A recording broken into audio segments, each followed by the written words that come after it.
You know, Ray Agnew said this about Isaac Tesla. You're talking about a tough, physical, competitive human being.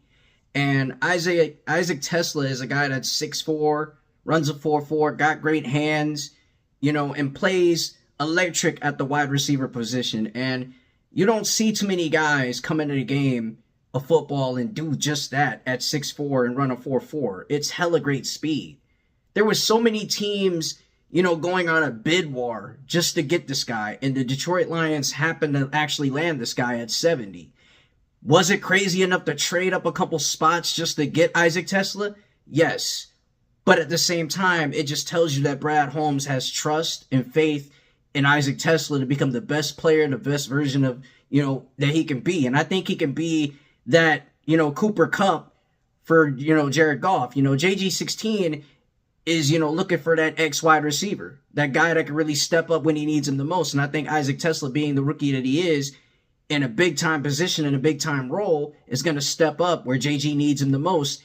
And when you have Jameson Williams, when you have Dominic Leggett, when you have Amon-Ra St. Brown, when you have Gibbs, Montgomery, and a nice top 5 offensive line, you're set. And then you add Tate Ratledge that can really protect well for the quarterback and in the run game. It's lights out from there. So I believe that Isaac Tesla is, gonna live up to the expectations and live up to the hype and show why he was selected. And he is a hometown kid. So it's a dream of his to play for the Detroit Lions and to suit up for the Detroit Lions. And in fact, on his 30-day visit coming to Detroit to meet with Brad Holmes and, the front office and whatnot, he was wearing a Detroit Lions jersey. That just goes to show you that not only he's a fan of the team, but he always wanted to be a part of this team. He wanted to be a part of this journey to go get a championship. And, I'm just proud of this kid. I'm proud of this kid. I'm happy for this kid. He comes out of Arkansas. He's a Razorback through and through. I just can't wait to see him tear it up out there on the field, And I won't forget Sam Laporta. If I'm forgetting Sam Laporta, then that means I'm lost in the sauce. I can't be lost in the sauce and lose out on mentioning Sam Laporta and how much is a threat. Excuse me, but how much of a threat that he is for our offense. He's a blanket too, a great security blanket for our offense at tight end. And I think it's crazy that, Ben Johnson compared Colston Loveland to Sam Laporta. I think it was crazy, too far-fetched to even say, because to me, they're two different players. They're not similar. That's off topic of what I got to say. But right now, we got to get our popcorn ready. We got to get energized. We got to get fired up about this kid and the rest of the kids that's a part of this team.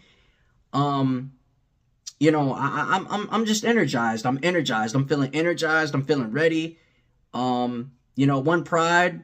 We got to go out there and go get it, man. Everybody's gunning for this championship, and we're not the only team that wants to be, champions at the end of the day at Super Bowl 60 in San Francisco. We want to be, the top dogs in the NFC. In order to become the top dogs in the NFC, you got to draft well.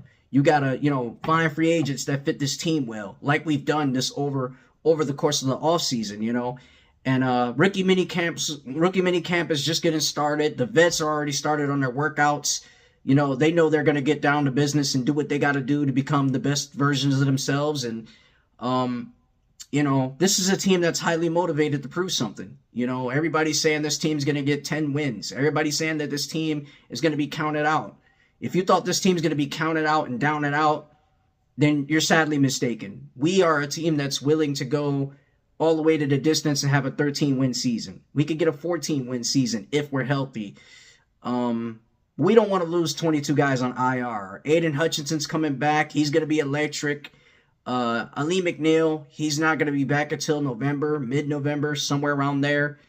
But like I said, we got key guys that's going to come back and flourish pretty well. We got some starters that's going to come back and flourish pretty well.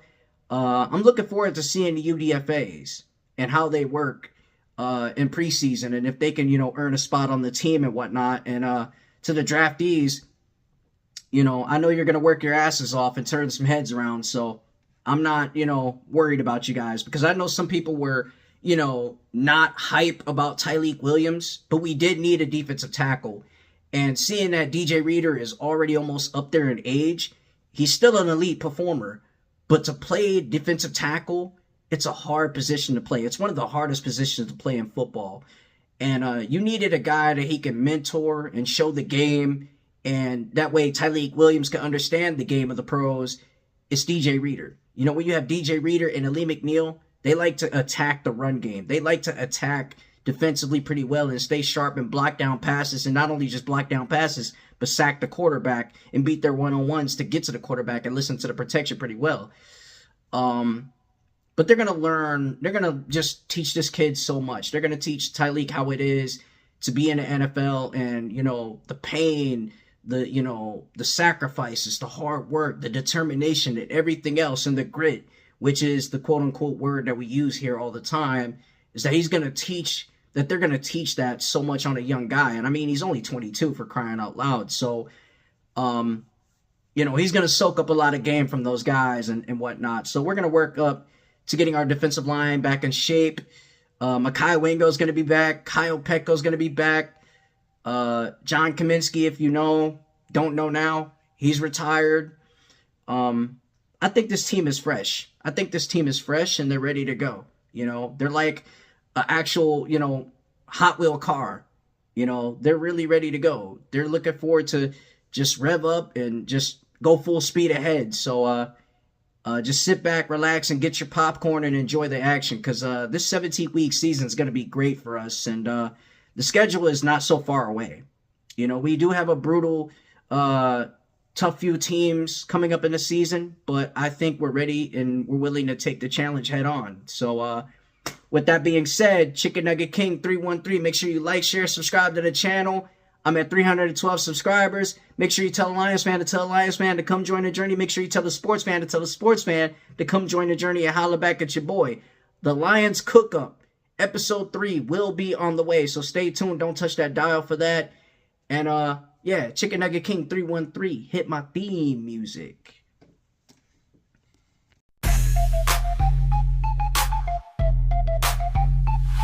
From the D where the teams all grind, no luck.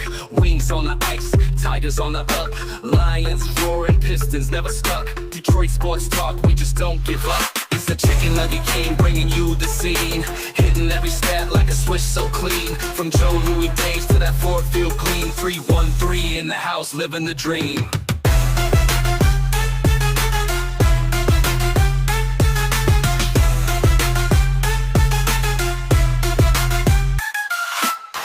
Takes flying like a deep end zone throw. Barry ran the block, made defenders eat snow. From Comerica to LCA, it's all flow. Detroit's got a heartbeat in case you didn't know. It's the Chicken Nugget King bringing you the scene, hitting every stat like a switch so clean. From Joe Louis days to that Ford Field clean. 313 in the house, living the dream.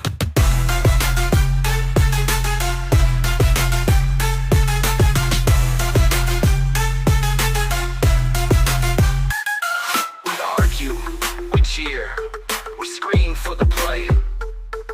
Sports talk, electric, every night, every day. Changing the game, got no cliches.